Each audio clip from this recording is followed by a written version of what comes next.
पिछले वीडियोस में हम पहले ही दूरी यानी डिस्टेंस और विस्थापन यानी डिस्प्लेसमेंट के बीच के अंतर पर बात कर चुके हैं और हमने ये भी देखा था कि स्थिति और समय यानी पोजीशन टाइम का ग्राफ बनाने का क्या मतलब होता है। इस वीडियो में हम उन सभी चीज़ों का इस्तेमाल करने वाले हैं। हम स्थिति बनाम समय ग्राफ्स को देखेंगे और उनका इस्तेमाल करके विस्थापन और तय की गई दूरी का पता लगाएंगे। तो इस पहले सवाल में कहा गया है कि एक 3.2 किलोग्राम की बिल्ली जमीन पर आगे पीछे दौड़ रही है। नीचे दिया ग्राफ समय के साथ बिल्ली की क्षैतिज स्थिति हॉरिजॉन्टल पोजीशन को मीटर में दिखाता है। अब पहला सवाल यह है कि 0 सेकेंड और 5 सेकेंड के बीच बिल्ली का विस्थापन क्या है। ध्यान दीजिए कि हमसे 0 सेकेंड और 6 सेकेंड के बीच का विस्थापन नहीं पूछा गया है, हमसे 0 सेकेंड और 5 सेकेंड के बीच का विस्थापन पूछा जा रहा है।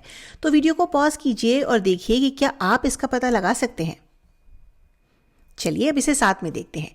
तो विस्थापन का सीधा सा मतलब है आपकी स्थिति में पोजीशन में परिवर्तन, और इसमें चिन्ह या साइन बहुत मायने रखता है। हमें दिशा का भी ध्यान रखना होता है।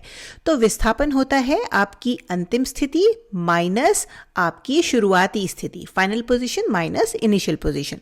तो आपकी अंतिम स्थिति क्या है? हम यहाँ ग्राफ पर दिए गए अंतिम समय की बात नहीं कर रहे हैं। हमारी अंतिम स्थिति 5 सेकेंड पर होगी। तो 5 सेकेंड पर हमारी अंतिम स्थिति धनात्मक 6 मीटर प्लस 6 मीटर है। तो हमारी अंतिम स्थिति प्लस 6 मीटर है और इससे हमें अपनी शुरुआती स्थिति को घटाना है, और हमारी शुरुआती स्थिति ऋणात्मक 2 मीटर माइनस 2 मीटर थी, तो माइनस 2 मीटर। तो ये बराबर होगा +6 माइनस 2 मीटर, जिससे हमें मिलता है +8 मीटर। तो इसे सोचने का एक तरीका ये है कि कुल मिलाकर ये बिल्ली अपनी प्रारंभिक स्थिति से धनात्मक दिशा में 8 मीटर खिसक गई है, पॉजिटिव डायरेक्शन में 8 मीटर खिसक गई है। और अगर हम मान लें कि धनात्मक दिशा दाईं ओर है तो विस्थापन दाईं ओर 8 मीटर होगा। इसे हम एक नंबर लाइन पर भी देख सकते हैं। कभी कभी ये ग्राफ थोड़ा कंफ्यूजिंग लग सकता है क्योंकि हम क्षैतिज दिशा की हॉरिजॉन्टल डायरेक्शन की बात कर रहे हैं, लेकिन हम यहाँ स्थिति को लंबवत वर्टिकल प्लॉट कर रहे हैं। लेकिन हम इसी नंबर लाइन को क्षैतिज भी बना सकते हैं। तो ये हमारी लाइन हुई, ये -6 -4 -2 0 2 4 6 8, ये हमारे नंबर हो गए। तो यहाँ बिल्ली -2 से चलना शुरू करती है, फिर अगले 3 सेकंड में ये +6 पर चली जाती है, ये यहाँ आ जाती है और इस तरह से ये दाईं ओर 8 स्थान खिसक गई है। और यही हमने ऊपर भी देखा था, 6 -2 8 होता है। अब अगर हमें इसी समय अंतराल में बिल्ली द्वारा तय की गई दूरी डिस्टेंस ट्रैवल निकालनी हो तो वो क्या होगी? वीडियो को पॉज करिए और देखिए कि क्या आप खुद से इसे निकाल सकते हैं। चलिए साथ में देखते हैं। तो दूरी का, डिस्टेंस का मतलब है तय किए गए रास्ते की कुल लंबाई, टोटल लेंथ ट्रैवल्ड। तो बिल्ली पहले 3 सेकंड में -2 से लेकर +6 तक गई और फिर वह बस यहीं रुकी रहती है। तो अगर हम दूरी के बारे में सोचें तो हमें वास्तव में वही उत्तर मिलेगा जो विस्थापन में मिला था। भले ही हमें यहाँ दिशा से कोई मतलब नहीं है, हमें बस उसके परिमाण यानी मैग्नीट्यूड से या मात्रा से मतलब है, फिर भी हमें वही चीज़ मिल रही है। उसने 8 मीटर की यात्रा की तो वह 8 मीटर चलती है।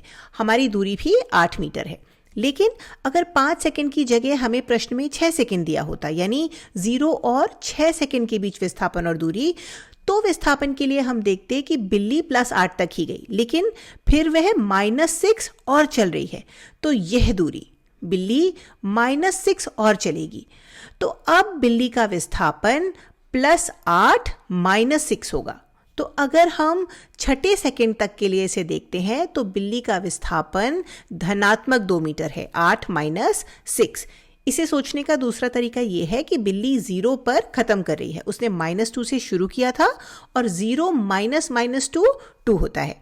लेकिन अगर आप 0 सेकेंड और 6 सेकेंड के बीच दूरी की, डिस्टेंस की बात करते हैं तो यहाँ ये 8 मीटर थी और बिल्ली भले ही अब वापस 0 पर जा रही हो, लेकिन 0 तक ये दूरी 6 मीटर है और दूरी के लिए आप इसे घटाएंगे नहीं, क्योंकि कुल रास्ते के लिए आपने दाईं ओर 8 मीटर यात्रा की और फिर बाईं ओर 6 मीटर की यात्रा की। तो दूरी के लिए हम इन्हें जोड़ देंगे। तो अगर हमें पहले 5 सेकेंड के बजाय पहले 6 सेकेंड के लिए दूरी निकालनी होती तो यह 14 मीटर होती।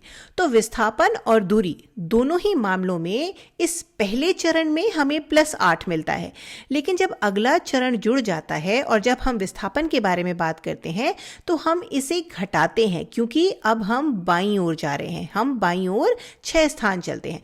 तो विस्थापन के लिए हम 6 घटाते हैं और हमें कुल विस्थापन +2 मिलता है। लेकिन दूरी, जो तय किए गए रास्ते की लंबाई है, हमें पहले 8 मिलता है और फिर बिल्ली बाईं ओर 6 स्थान और चलती है, तो हमें कुल दूरी 14 मिलती है। चलिए एक और उदाहरण देखते हैं। एक 2.7 किलोग्राम का खरगोश एक सीधी रेखा में दौड़ रहा है। नीचे दिया गया ग्राफ समय के सापेक्ष खरगोश की क्षैतिज स्थिति को मीटर में दिखाता है। तो अगर हम इस ग्राफ में देखें तो चलिए सोचते हैं कि पहले 24 सेकंड में विस्थापन क्या है और तय की गई दूरी क्या है। तो पहले इस वीडियो को पॉज कीजिए और देखिए कि क्या अब आप खुद से पहले 24 सेकंड में विस्थापन ज्ञात कर सकते हैं। तो विस्थापन, ये हमारी अंतिम स्थिति माइनस प्रारंभिक स्थिति होगा। हमारी अंतिम स्थिति क्या है? हम 0 मीटर पे हैं। और हमारी प्रारंभिक स्थिति, तो जब समय 0 था हम 6 मीटर पर थे। और इकाइयां भी रहने देते हैं, हम बस नंबर लिख लेते हैं। तो विस्थापन -6 है। 0 - 6 -6। समय 24 पर हमारे y निर्देशांक वर्टिकल कोऑर्डिनेट्स पर ध्यान दीजिए, ये 0 है। ये 0 ऐसे आया है। तो जब हमने शुरू किया था समय 0 पर हमारी स्थिति ठीक यहाँ 6 पर थी। तो हमारी अंतिम स्थिति माइनस हमारी प्रारंभिक स्थिति -6 है। और आप इसे देख भी सकते हैं। अगर आप बस इस लाइन के साथ साथ देखें तो हम +6 से 0 पर खिसक गए हैं। अगर हम इसे क्षैतिज बना दें, हॉरिजॉन्टल बना दें, तो ये बाईं ओर है। तो हम कह सकते हैं कि विस्थापन 6 स्थान बाईं ओर है या -6 है। इसे और स्पष्ट करने के लिए चलिए एक क्षैतिज रेखा बना लेते हैं।